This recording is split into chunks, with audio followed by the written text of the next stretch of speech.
Nobody wakes up one day and plans to betray someone they love. But it happens. Affairs happen.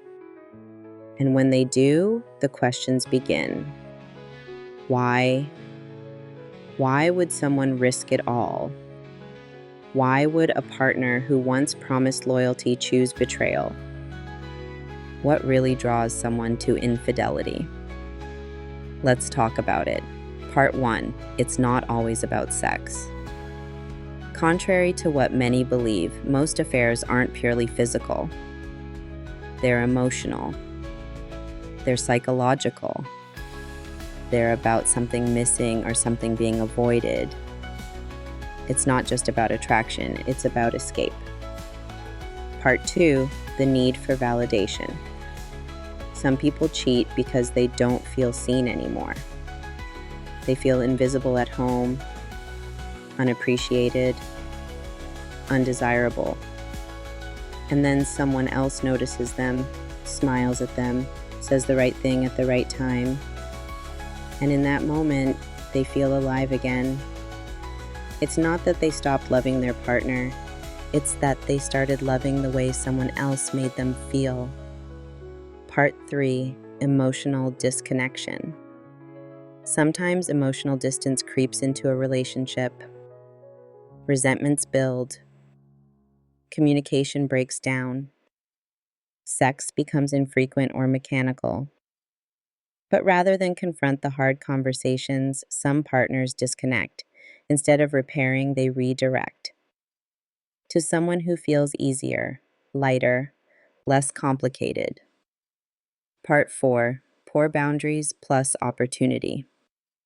Not every betrayal comes from deep emotional wounds. Some come from poor boundaries and impulsivity. It starts as harmless texting, then flirting, then one night becomes a secret. The person didn't go looking for an affair, but they didn't guard against it either. When emotional immaturity and temptation mix, boundaries blur fast. Part 5. Unresolved trauma.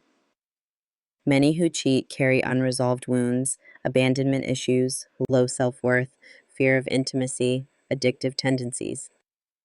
Affairs offer a momentary high, a false sense of control, but they're often driven by deeper pain, not love. Part 6. It doesn't mean the partner failed.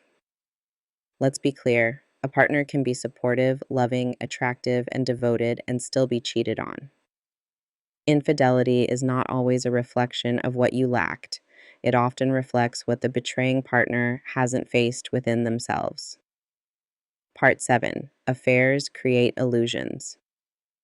An affair is a bubble, inflated with fantasy, secrecy, and adrenaline. There are no bills to pay, no arguments about parenting, no emotional history. It feels exciting, but it's not real. And eventually, that bubble bursts. Part 8. Healing starts with accountability. Understanding why someone cheated doesn't excuse it, but it can help with healing. True repair begins when the betraying partner can say, I take full responsibility for my choices. I see the pain I caused. I want to understand why I did what I did and make sure it never happens again. That's where growth begins. If you've been betrayed, know this. You didn't cause this. You didn't deserve this. And you're not alone in trying to make sense of the chaos. If you're the one who cheated, know this. You're not beyond redemption. But healing starts with honesty, not justification. Infidelity doesn't just break trust, it breaks the story you were building together. But with enough courage, reflection, and accountability, a new chapter can be written.